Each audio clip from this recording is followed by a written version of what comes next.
Hello friends, मैं दीपक कुमार मिश्रा आप सभी का अपने चैनल पे बहुत बहुत स्वागत करता हूं। आज हम लोग फिर से बहुत ही इम्पोर्टेंट टॉपिक को पढ़ने वाले हैं, यानी कि बहुत ही इम्पोर्टेंट और बहुत ही जबरदस्त टॉपिक को पढ़ने वाले हैं और उसका नाम है वीकली करंट अफेयर्स, जो कि हम लोग का टॉपिक चल रहा है। तो उसी को हम लोग आगे बढ़ाएंगे, वीकली करंट अफेयर्स को ही आज आगे बढ़ाएंगे। और ये सभी प्रकार के एग्जाम में, चाहे वो बीपीएससी से लेके रेलवे, दरोगा, सभी टाइप के एग्जाम में, सभी टाइप के जो अभी एग्जाम होने वाले हैं उसमें बहुत ही महत्वपूर्ण योगदान निभाएगा। यानी कि करंट अफेयर्स का वैल्यू जो होता है सभी एग्जाम के लिए बहुत बहुत बेनिफिट करता है, मतलब बहुत ही इंपॉर्टेंट क्वेश्चन एग्जाम में आता है और उसी पॉइंट ऑफ व्यू से हम पढ़ाते हैं। यानी कि बहुत बहुत इंपॉर्टेंट टॉपिक है और उसी टॉपिक को आज हम लोग देखेंगे। सभी टाइप के एग्जाम के लिए बहुत ही इंपॉर्टेंट और बहुत ही जबरदस्त करंट अफेयर्स है। और ये स्पेशल करंट अफेयर्स होता है क्योंकि ये वीकली करंट अफेयर्स हम लोग सेलेक्ट करते हैं, इसीलिए बहुत ही जबरदस्त और इफेक्टिव होता है। तो उसी इफेक्टिवनेस को हम लोग आगे बढ़ाते हुए आज वीकली करंट अफेयर्स को देख रहे हैं। और आज का हम लोग का जो करंट अफेयर्स वीकली होगा वो 29 जून से लेके 6 जुलाई के बीच का होगा। यानी कि 29 जून से 6 जुलाई के बीच का आपका करंट अफेयर्स होगा और बहुत ही जबरदस्त करंट अफेयर्स होगा। वीकली करंट अफेयर्स का वैसे भी बहुत ही जबरदस्त वैल्यू होता है क्योंकि वीकली करंट अफेयर्स में बहुत ही मजेदार चीज जो बताया जाता है, जो कि एग्जाम में आने वाला है, उसी क्वेश्चन को यहाँ पे उठाया जाता है। तो आपको ध्यान में रखते हुए और आपके फ्यूचर में अच्छा पढ़ाई कीजिए। आप लोगों को शुभकामनाएं हैं क्योंकि 26 जुलाई को बीपीएससी का एग्जाम आने वाला है। तो आप सभी को, सभी छात्र छात्राओं को बहुत बहुत शुभकामनाएं हैं और उसी शुभकामनाओं के साथ हम अब आगे बढ़ते हैं। तो वीकली करंट अफेयर्स का पहला क्वेश्चन आज का, यानी 29 जून से 6 जुलाई का बहुत ही जबरदस्त क्वेश्चन आज हम लाए हैं आपके लिए और यही करंट अफेयर्स अभी हम लोग देखेंगे। तो फर्स्ट क्वेश्चन है सिलेक्शन। देखिए, बीपीएससी के जो एग्जाम होंगे तो वो बहुत ही जबरदस्त होंगे। कहने का मतलब है बीपीएससी का पीटी जो एग्जाम होगा, मेंस का जो एग्जाम होगा, बाद में मेंस का होगा, पहले पीटी का एग्जाम होगा, उसमें आपको जबरदस्त परफॉर्मेंस करना पड़ेगा। और उसमें जो है आपको 140 क्वेश्चन जो है जीके जीएस करंट अफेयर्स मिला के रहता है और 140 क्वेश्चन में से आपको करंट अफेयर्स आपको 30 प्लस रहेगा। यानी कि बिहार करंट को भी मिला के आपको 30 प्लस क्वेश्चन रहेगा। तो उसके लिए जबरदस्त आपको तैयारी करना पड़ेगा और अब तैयारी करने का ज्यादा समय नहीं है, इसीलिए अब अच्छे से जो पढ़े हैं उसी को रिवाइज करना है आपको। यानी कि अब का जो करंट अफेयर्स है वो ज्यादा नहीं पढ़ना है क्योंकि अब जो क्वेश्चन आएगा आपका, क्वेश्चन जो आपका आएगा तो वो उसी करंट अफेयर्स को ध्यान में रखते हुए एक मंथ पहले का करंट अफेयर्स रहेगा और अभी से लेके मतलब पिछले एक साल तक का जो करंट अफेयर्स था उन्हीं से क्वेश्चन आपको पूछेगा, चाहे वो बिहार करंट हो, चाहे वो नेशनल हो, इंटरनेशनल रिलेटेड जो भी क्वेश्चन है करंट अफेयर्स का, सारा क्वेश्चन आपको करंट अफेयर्स से ही होगा। तो करंट अफेयर्स में अब हम लोग वीकली करंट अफेयर्स देखते हैं। 29 जून से 6 जुलाई के बीच का करंट अफेयर्स है और पहला क्वेश्चन देखते हैं। पहला क्वेश्चन है, हाल ही में किसे सीबीडीटी के अध्यक्ष के रूप में पुनः नियुक्त किया गया है? ये चीज हम बोल रहे हैं आपको, सीबीडीटी का पुनः अध्यक्ष के रूप में किसे नियुक्त किया गया है? तो ये भी बहुत इंपॉर्टेंट क्वेश्चन है। ये सीबीडीटी होता क्या है? Central board of direct tax, यानी कि central board of direct tax जो बात करते हैं, यानी कि केंद्रीय प्रत्यक्ष बोर्ड कर, यानी केंद्रीय प्रत्यक्ष बोर्ड कर, यानी प्रत्यक्ष टैक्स से रिलेटेड ये बोर्ड होता है। तो उसी का जो अभी पुनः अध्यक्ष नियुक्त किया गया है रवि अग्रवाल को। किसे? रवि अग्रवाल को अभी जो है पुनः नियुक्त किया गया है अध्यक्ष, फिर से इनका कार्यकाल बढ़ा दिया गया है, यानी कि रवि अग्रवाल को जो है पुनः नियुक्त किया गया है। और इससे आगे central board of direct tax जो है ये प्रत्यक्ष कर से संबंधित एक बोर्ड है, संस्था है जिसमें सदस्य भी होते हैं, लेकिन यहाँ पे जो अध्यक्ष बनाया गया है वो रवि अग्रवाल को बनाया गया है। वेरी वेरी इंपॉर्टेंट क्वेश्चन है। तो रवि अग्रवाल को इसका जो अध्यक्ष सीबीडीटी का बनाया गया है और ये बहुत ही जबरदस्त क्वेश्चन है। इससे क्वेश्चन इस टाइप का क्वेश्चन आपको पूछा जाता है। और इससे पहले हम देख चुके थे कि आईबी के जो हैं अभी अध्यक्ष निदेशक चेंज हुए हैं। तो आईबी के निदेशक जो बने हैं महेश दीक्षित बने हैं। इसके अलावा देखे थे अशोक ढिंडा को जो बंगाल क्रिकेट एसोसिएशन वाला 2028 के विजन को देखते हुए गेंदबाजी तेज गेंदबाजी कोच बनाए थे। तो ये सारा इंपॉर्टेंट सब क्वेश्चन हम लोग इससे रिलेटेड देखते हैं। कहने का मतलब अलग अलग जगह अलग अलग जो है खिलाड़ी को हो चाहे वो किसी सदस्य को अध्यक्ष नियुक्त किया गया है। तो यहाँ सीबीडीटी का अध्यक्ष किसे बनाया गया है? रवि अग्रवाल को। ये प्रत्यक्ष बोर्ड कर बोर्ड से संबंधित है, यानी डायरेक्ट टैक्स से संबंधित है, central board of direct tax से। तो अब है दूसरा नंबर क्वेश्चन, ये भी जबरदस्त और इंपॉर्टेंट क्वेश्चन है। हाल ही में किस देश ने अपने दूसरे सबसे बड़े और व्यस्त मोंगला बंदरगाह, मतलब उस देश का ये दूसरा सबसे व्यस्त बंदरगाह है, उसका नाम है मोंगला बंदरगाह। तो वो अभी भारत से हटा के किसको दे दिया है? मतलब उसके देखरेख करने के लिए भारत से हटाकर अभी जो है किस देश ने चीन को दे दिया है? क्वेश्चन ये है आपका। तो भारत से हटाकर किस देश को अभी जो है इसका बागडोर संभालने के लिए दिया गया है, यानी कि इसका देखरेख करने के लिए दिया गया है? बहुत ही इंपॉर्टेंट और बहुत ही जबरदस्त क्वेश्चन है। तो चीन को अभी हाल ही में दे दिया है। और ये दिया किस देश ने? क्वेश्चन तो ये है, मतलब दिया है भारत से हटा के चीन को, यानी कि मोंगला बंदरगाह जो है उस देश का, यानी कि बांग्लादेश का दूसरा सबसे व्यस्तम जो है बंदरगाह है। और इसका जो देखरेख करने के लिए अब भारत से इनको हटा दिया गया है। मतलब भारत इसकी अब देखभाली नहीं करेंगे, अब इनकी देखभाली कौन करेगा? चीन करेगा। यानी कि बांग्लादेश ने अभी चीन को बोला है। वैसे भी अभी भारत और बांग्लादेश के बीच का जो तनाव है वो बहुत ज्यादा है। थोड़ा कम हुआ है लेकिन अभी भी बहुत ज्यादा है। दोनों के बीच में टेंशन अभी भी कम नहीं हुआ है। चाहे भले ही सरकार वहां पे चेंज हो गया है, पहले मोहम्मद यूनुस जब आए थे अंतरिम सरकार के प्रधानमंत्री के रूप में, प्रमुख के रूप में, तो भारत और बांग्लादेश का तनाव बहुत ही आगे बढ़ गया था, बहुत आगे। यानी कि उसमें जो है मुस्लिम लोग जो है हिंदुओं पे बहुत अत्याचार कर रहे थे बांग्लादेश में। इसी को लेके भारत ने कड़ा रुख अपनाया था और भारत ने बांग्लादेश से होने वाले जूट आयात पर रोक लगा दिया था। हम लोग देखे थे कि एक बांग्लादेश के एक बॉलर जो रहमान थे तो उनको भी हटा दिया गया था, आईपीएल से हटा दिया गया था। वो कलकत्ता नाइट राइडर यानी कोलकाता नाइट राइडर्स से खेलते थे, लेकिन इस बार उसको हटा दिया गया था इसी कारण से क्योंकि दबाव और प्रेशर जो है भारत और बांग्लादेश के बीच में काफी हो गया था। तो उससे कोई ज्यादा फर्क पड़ने वाला नहीं है, लेकिन फिर भी पॉलिसी को देखना पड़ेगा भारत को किस तरह का पॉलिसी है। तो अभी हम लोग देखते हैं कि मोंगला बंदरगाह को भारत से लेकर किसको दिया गया है? चीन को। और ये किस देश ने दिया है अभी हाल ही में? तो ये बांग्लादेश ने दे दिया है। बांग्लादेश के बारे में जब हम लोग बात करते हैं तो बांग्लादेश की राजधानी है ढाका और उसकी मुद्रा है टाका। यानी कि बांग्लादेश की राजधानी ढाका और उनकी मुद्रा है टाका। और इनके जो अभी वर्तमान में प्रधानमंत्री बने हैं वो बने हैं तारिक रहमान। बहुत इंपॉर्टेंट क्वेश्चन है। तारिक रहमान जो है अभी बांग्लादेश के नए प्रधानमंत्री बने हैं। बहुत इंपॉर्टेंट क्वेश्चन और जबरदस्त क्वेश्चन है। तमीम इकबाल एक और क्रिकेटर हैं जो बांग्लादेश क्रिकेट बोर्ड के अभी जो है वर्तमान में प्रमुख बने हैं, चेयरमैन बने हैं, अध्यक्ष बने हैं। तो बांग्लादेश क्रिकेट बोर्ड के नए अध्यक्ष बने हैं तमीम इकबाल।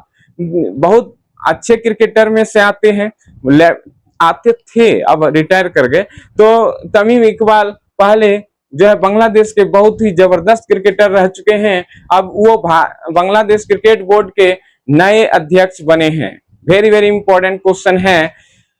अब बांग्लादेश में ही गंगा नदी को पद्मा नदी भी कहा जाता है। ये भी इंपॉर्टेंट है। ये करंट अफेयर्स तो नहीं है लेकिन ये ट्रेडिशनल करंट जीके जीएस है। यानी कि बांग्लादेश में गंगा नदी को क्या कहा जाता है? तो ये पद्मा नदी कहा जाता है। जबकि ब्रह्मपुत्र नदी को बांग्लादेश में क्या कहा जाता है? ये भी पूछ सकता है और पूछा जाता है, पूछता नहीं है, पूछता है।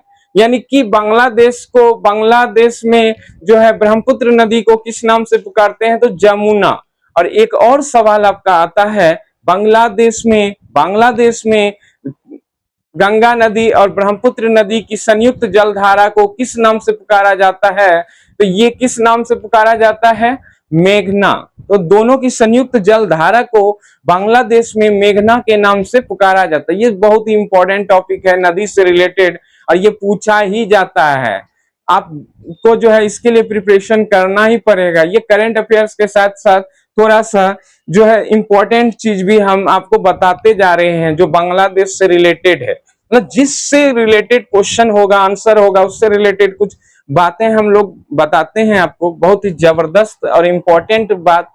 अब तीसरा नंबर क्वेश्चन है, हाल ही में 1 जुलाई 2026 को एसबीआई बैंक ने अपना कौन सा स्थापना दिवस मनाया है? 1 जुलाई 2026 ईस्वी को, यानी 1 जुलाई जो अभी आया है, तो 1 जुलाई 2026 ईस्वी को एसबीआई बैंक ने अपना कौन सा स्थापना दिवस मनाया है? तो ये भी इंपॉर्टेंट क्वेश्चन है, ये भी आपका आने वाला क्वेश्चन है। इंपॉर्टेंट तो है ही और आपका आने वाला क्वेश्चन है। तो एसबीआई का मतलब फुल फॉर्म जो होता है स्टेट बैंक ऑफ इंडिया, और एसबीआई जो है अपना स्थापना कब किए थे? तो एसबीआई के स्थापना से जुड़े बहुत सारी बातें हैं, लेकिन जो मुख्य बातें हैं उसको हम बताएंगे।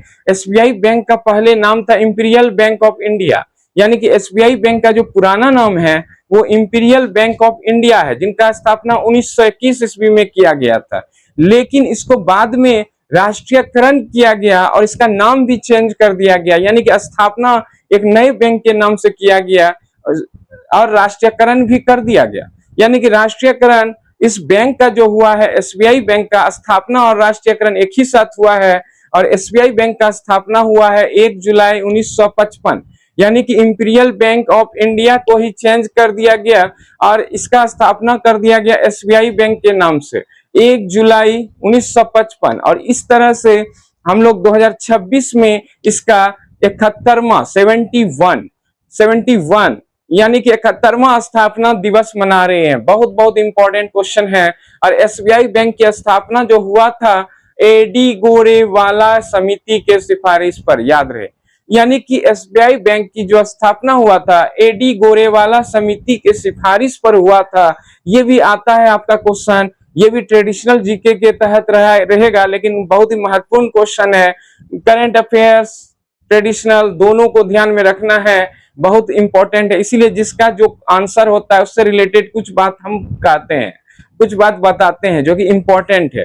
तो एसबीआई बैंक के अभी जो चेयरमैन है एसबीआई बैंक के, वो हैं चुल्लू श्रीनिवासन। बहुत इंपॉर्टेंट है। ये 2024 के लास्ट में यानी कि अक्टूबर सब में ये बने थे और अभी भी वर्तमान में भी यही हैं, चुल्लू श्रीनिवासन। यानी कि बहुत इंपॉर्टेंट क्वेश्चन है, एसबीआई से रिलेटेड भी ये क्वेश्चन हो गया। अब आते हैं नेक्स्ट 4 नंबर क्वेश्चन, और भारत का सबसे बड़ा बैंक एसबीआई ही है। नेक्स्ट आते हैं 4 नंबर क्वेश्चन है, हाल ही में आईएमएफ द्वारा जारी रिपोर्ट के अनुसार 2026 में सबसे ज्यादा विदेशी रिजर्व भंडार वाला देश कौन बन गया है? यानी कि सबसे ज्यादा जिसके पास विदेशी मुद्रा भंडार है, यानी फॉरेन विदेशों का जो मुद्रा भंडार जिसके पास ज्यादा जमा है, वो देश अभी कौन बन गया है? ये वेरी वेरी इंपॉर्टेंट है और बहुत सोचने वाली बात है कि अब जो है चीन जो है, यानी चीन बन गया है। आंसर इसका होगा चीन। पहले देख लेते हैं, चीन अभी आंसर इसका जो है विदेशी मुद्रा भंडार के मामले में टॉप पे चला गया है। इन्होंने अमेरिका को पीछे छोड़ दिया है। और जब हम लोग चीन के बारे में बात करते हैं तो चीन अभी बहुत सारे जगह पे अमेरिका को पीछे कर रहे हैं, यानी कि बहुत सारे जगह पे अमेरिका का जो है कड़ी टक्कर दे रहे हैं। यानी कि अमेरिका को बहुत जगह ये पीछे कर चुके हैं और बहुत जगह पीछे करने की और हैं, लेकिन विश्व की अर्थव्यवस्था में अभी भी टॉप लेवल अमेरिका का ही है। लेकिन इस साल विदेशी मुद्रा भंडार के मामले में सबसे टॉप पे चीन है। क्लियर है? और चीन के बारे में जब हम लोग बात करते हैं तो चीन की राजधानी है बीजिंग, चीन की मुद्रा है रेनबिंबी, वहां की भाषा है मंदारिन। और चीन के बारे में जानते हैं कि ये चीन के जो राष्ट्रपति हैं लाइफ टाइम, कितना बार हम बोल चुके हैं, लाइफ टाइम वाले राष्ट्रपति बने हैं। यानी कि माओ त्से तुंग पहले राष्ट्रपति थे जो कि आजीवन राष्ट्रपति बने थे, और दूसरे बने हैं शी जिनपिंग। जब तक शी जिनपिंग नहीं चाहेंगे या फिर जब तक उनका देहांत नहीं हो जाएगा तब तक वो राष्ट्रपति के पद पे बने रह सकते हैं आजीवन भर। तो ये बात हम बहुत बार आप लोग को बता चुके हैं। तो शी जिनपिंग हम लोग जानते हैं कि चीन में जो अभी राष्ट्रपति हैं। इसके अलावा जो हम लोग जानते हैं कि चीन में जो है सबसे ज्यादा तंबाकू पाया जाता है, चीन में सबसे ज्यादा स्टील का उत्पादन होता है, और चीन में ही सबसे ज्यादा कोयला का भी भंडारण है, उत्पादन है। तो ये सारा इंपॉर्टेंट चीज हम लोग जानते हैं। और विश्व तंबाकू दिवस जो है 31 मई को, तंबाकू निषेध दिवस, मतलब तंबाकू को रोकथाम करने वाला जो दिवस है, निषेध दिवस, वो 31 मई को प्रतिवर्ष मनाया जाता है पूरे विश्व में।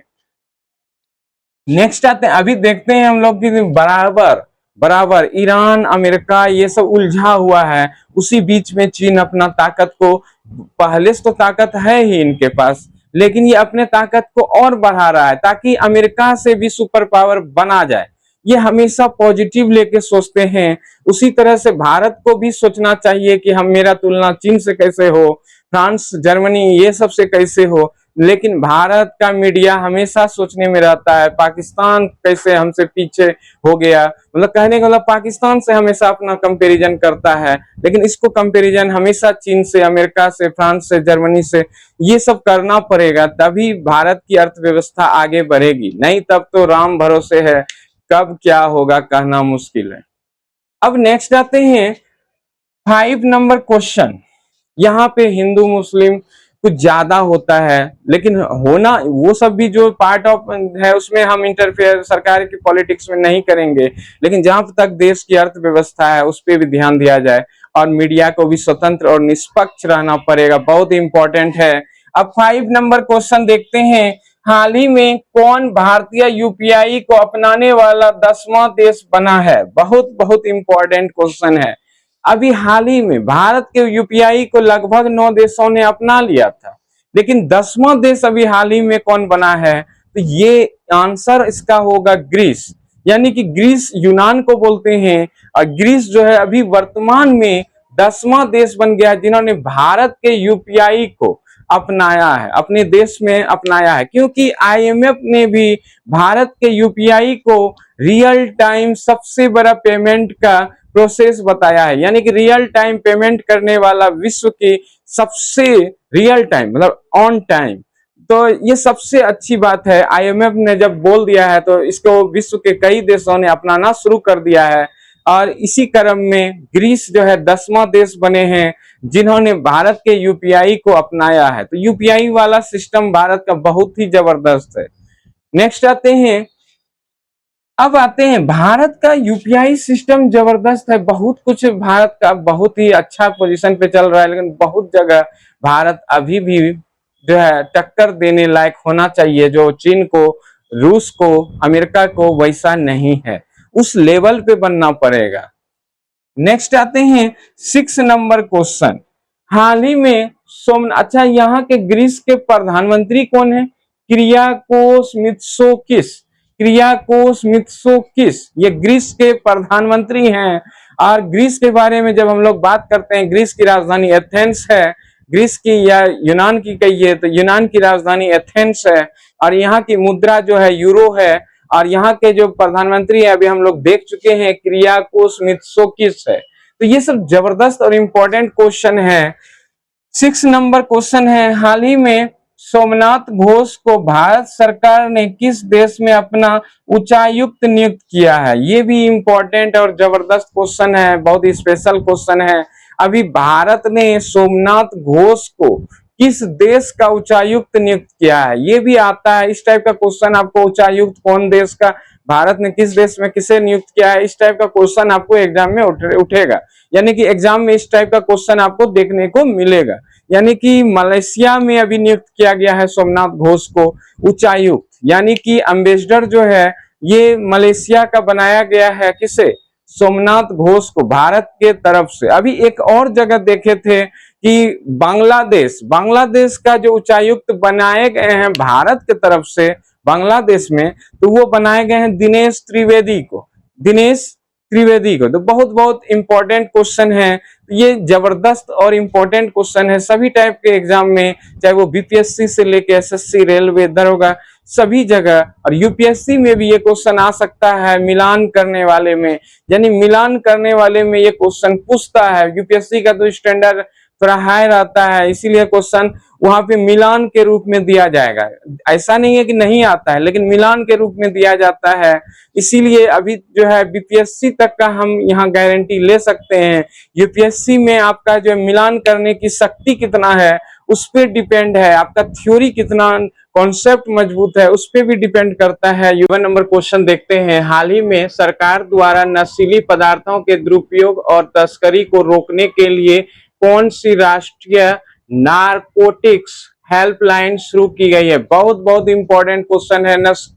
यानी कि नशीली दवाओं को, उसके दुरुपयोग और तस्करी को रोकने के लिए कौन सी राष्ट्रीय नारकोटिक्स हेल्पलाइन शुरू की गई है? तो ये हेल्पलाइन कौन सी है? मानस। ये मानस नाम से ये हेल्पलाइन जो एप्लीकेशन शुरू की गई है, और इसका अर्थ होता है मादक पदार्थ निषेध और सूचना केंद्र। तो ये ये जो है नशीली पदार्थों के दुरुपयोग और तस्करी को रोकने के लिए इस प्रकार का हेल्पलाइन शुरू किया गया है भारत सरकार के द्वारा, अभी हाल ही में शुरू किया गया। बहुत बहुत इंपॉर्टेंट क्वेश्चन है। और ये मानस जो है ये तस्करी को रोकने के लिए और नशीली पदार्थों के दुरुपयोग दोनों को रोकने के लिए शुरू किया गया है। राष्ट्रीय नारकोटिक्स हेल्पलाइन शुरू की गई है, उसका नाम दिया गया है मानस। बहुत बहुत इंपॉर्टेंट क्वेश्चन है, ये क्वेश्चन आता है आपका एग्जाम में। 8 नंबर क्वेश्चन देखते हैं। हाल ही में किस देश में शांति रक्षा मिशन के लिए 651 भारतीय सेना कर्मियों को संयुक्त राष्ट्र पदक से सम्मानित किया गया है? ये भी बहुत ही इंपॉर्टेंट क्वेश्चन है। यानी 651 भारतीय सैनिकों को जो है, भारतीय सेना कर्मियों को सम्मानित किया गया है। और कौन सा मेडल से? संयुक्त राष्ट्र पदक से। यानी कि संयुक्त राष्ट्र पदक से इसको सम्मानित किया गया है। 651 भारतीय सेना कर्मियों को सम्मानित किया गया है। तो ये कहाँ सम्मानित किया गया है? ये बहुत इंपॉर्टेंट क्वेश्चन है आपका एग्जाम के लिहाज से, बहुत बहुत इंपॉर्टेंट और स्पेशल क्वेश्चन है कि इस कांगो में ये सम्मान दिया गया है। यानी कि कांगो जो देश है वहां पे ये संयुक्त राष्ट्र जो है पदक दिया गया है। 651 भारतीय सेना कर्मियों को ये पदक का पुरस्कार दिया गया है। ये बहुत इंपॉर्टेंट क्वेश्चन है। और ये कांगो के बारे में जानते हैं कि कांगो को वनों का देश कहते हैं। कांगो को किसका देश कहा जाता है? वनों का देश कहते हैं। और कांगो जो है अफ्रीका महाद्वीप में है। ये बहुत बहुत इंपॉर्टेंट क्वेश्चन है और कई बार एग्जाम में आ चुका है। वनों का देश किसे कहा जाता है? विश्व में वनों का देश किसे कहते हैं? तो ये कांगो को कहा जाता है। बहुत बहुत इंपॉर्टेंट क्वेश्चन, और ये अफ्रीका महाद्वीप में है। ये बहुत इंपॉर्टेंट क्वेश्चन है। अब 9 नंबर क्वेश्चन देखते हैं। हाल ही में किस राज्य में जीवों की सबसे अधिक नई प्रजातियों की खोज दर्ज की गई है? ये भी बहुत स्पेशल और इम्पोर्टेंट क्वेश्चन है। एग्जाम के दृष्टि से ये पूछ सकता है कि सबसे अधिक जो है भारत के किस राज्य में नई प्रजातियों की खोज हुआ है? यानी कि भारत के किस राज्य में सबसे अधिक नई प्रजाति हाल के दिनों में, यानी हाल के वर्षों में खोजा गया है? तो ये केरल में खोजा गया। बहुत इंपॉर्टेंट और बहुत ही स्पेशल क्वेश्चन है। एग्जाम के लिहाज से बहुत ही सुंदर क्वेश्चन है कि अभी हाल ही में सबसे ज्यादा प्रजाति ये किस नई टाइप की जो प्रजाति है वो किस राज्य में खोजा गया है? तो ये केरल में खोजा गया है। बहुत ही सुंदर क्वेश्चन। और केरल के बारे में जानते हैं कि केरल को नारियल की भूमि कहा जाता है। बहुत इंपॉर्टेंट है। केरल को नारियल की भूमि कहते हैं। और केरल में जब बात करते हैं तो केरल के जो अभी मुख्यमंत्री बने हैं बीडी सतीशन बने हैं। और केरल के जो राज्यपाल हैं राजेंद्र आर्लेकर हैं। और केरल के बारे में जो राजधानी है इसका तिरुअनंतपुरम है। तो बहुत बहुत इंपॉर्टेंट इससे रिलेटेड है। और केरल जो है मोनोजाइट का सबसे बड़ा उत्पादक है राज्य। और केरल में ही थोरियम जो है, थोरियम के ही जो है अयस्क हैं, थोरियम अयस्क के अयस्क कौन है? मोनोजाइट। बहुत बहुत इंपॉर्टेंट है। अब 10 नंबर क्वेश्चन देखते हैं। ये भी बहुत इंपॉर्टेंट और बहुत ही अच्छा क्वेश्चन है।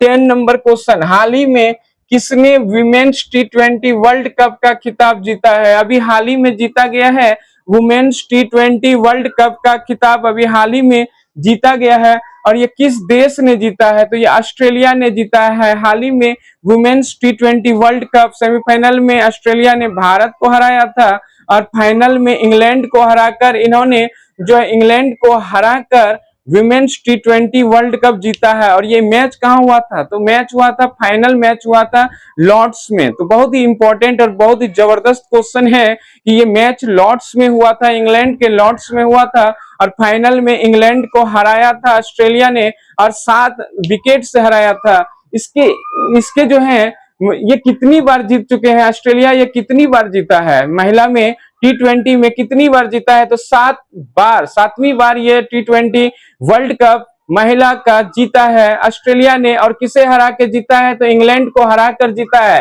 तो अब देखते हैं 11 नंबर क्वेश्चन, ये भी इंपॉर्टेंट है। 11 नंबर क्वेश्चन है, हाल ही में किस राज्य सरकार ने नए वक्फ कानून के तहत राज्य वक्फ बोर्ड का पुनर्गठन किया है? बहुत बहुत इंपॉर्टेंट क्वेश्चन है। नए वक्फ कानून के तहत नए वक्फ बोर्ड का यानी राज्य वक्फ बोर्ड का पुनर्गठन किया है। ये बहुत इंपॉर्टेंट क्वेश्चन है और एग्जाम में ये क्वेश्चन आएगा, यानी कि करंट अफेयर्स का बहुत ही इंपॉर्टेंट और जबरदस्त क्वेश्चन है।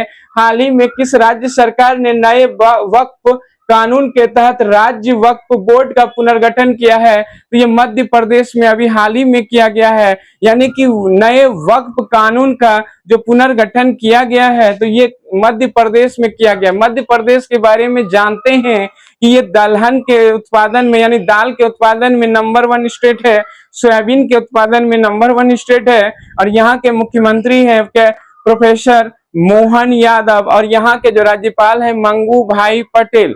तो ये सारा इंपॉर्टेंट क्वेश्चन है। और मध्य प्रदेश की जो राजधानी है वो भोपाल है। मध्य प्रदेश की राजधानी कहाँ पे है?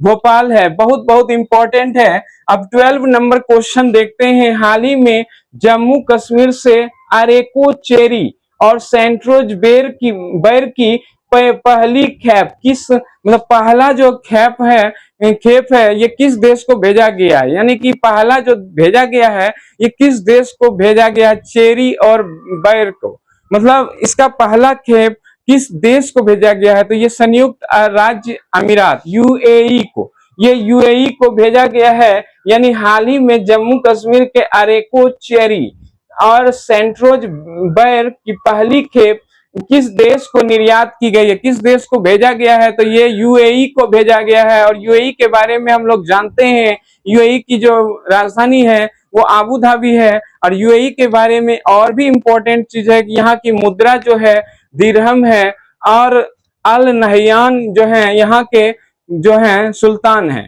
तो ये सारा अब्दुल अल नहयान है यहाँ के सुल्तान। तो ये सारा इंपॉर्टेंट चीज हम लोग जो है आज देखे, करंट अफेयर्स से रिलेटेड बहुत ही शानदार और बहुत ही स्पेशल जो है टॉपिक आज हम लोग देखे। तो इसमें बहुत सारा क्वेश्चन देखने को मिला। जैसे एक बार रिवाइज कर देते हैं, तो हाल ही में सरकार द्वारा नशीली पदार्थों के दुरुपयोग और तस्करी को रोकने के लिए कौन सी राष्ट्रीय नारकोटिक्स हेल्पलाइन शुरू की गई है? तो ये मानस नाम से किया गया है। मानस का मतलब होता है मादक पदार्थ निषेध और सूचना केंद्र। तो यहाँ पे यह किया गया है जानकारी देने के लिए। 8 नंबर देखे थे, किस देश में शांति रक्षा मिशन के लिए 651 सैनिकों को, भारतीय सैनिकों को सम्मानित किया गया संयुक्त राष्ट्र मेडल से यानी पदक से? तो ये कहाँ पे किया गया था? कांगो देश में। कांगो देश में हम लोग जानते हैं इसे वनों का देश भी कहते हैं। अब नेक्स्ट अफ्रीका महाद्वीप में है, जंगल ही जंगल पाए जाते हैं इधर, इसलिए इसे वनों का देश कहते हैं। 9 नंबर है, हाल ही में किस राज्य में जीवों की सबसे अधिक नई प्रजाति की खोज हुआ है? तो अभी हाल ही में केरल में हुआ था और केरल ही अभी टॉप है, नई प्रजाति सबसे ज्यादा केरल में ही मिल रहा है। अब विमेन्स T20 अभी हम लोग देखे, ऑस्ट्रेलिया ने जीता, ऑस्ट्रेलिया की महिला ने वुमेन्स T20 जीता है वर्ल्ड कप इस बार और ये 7वीं बार जीत चुकी है। 11 नंबर भी देखे थे हम लोग, नए वक्फ कानून के तहत राज्य वक्फ बोर्ड का पुनर्गठन किस राज्य में किया गया? तो ये मध्य प्रदेश में किया गया था। और लास्ट जो देखे, हाल ही में जम्मू कश्मीर के अरेको चेरी और सेंट्रोज बैर कि पहली खेप किस देश को निर्यात या भेजा गया, एक्सपोर्ट किया गया, तो ये यूएई को किया गया, संयुक्त राज्य अमीरात को किया गया, और इसकी राजधानी देखे हम सारा चीज। तो आज हम लोग बहुत इंपॉर्टेंट करंट अफेयर्स आज हम लोग देखे। अब जो है नेक्स्ट करंट अफेयर्स फिर देखेंगे, नेक्स्ट जो है हिस्ट्री ज्योग्राफी सब देखेंगे। तब तक आप सभी का सपोर्ट करने के लिए बहुत बहुत धन्यवाद। थैंक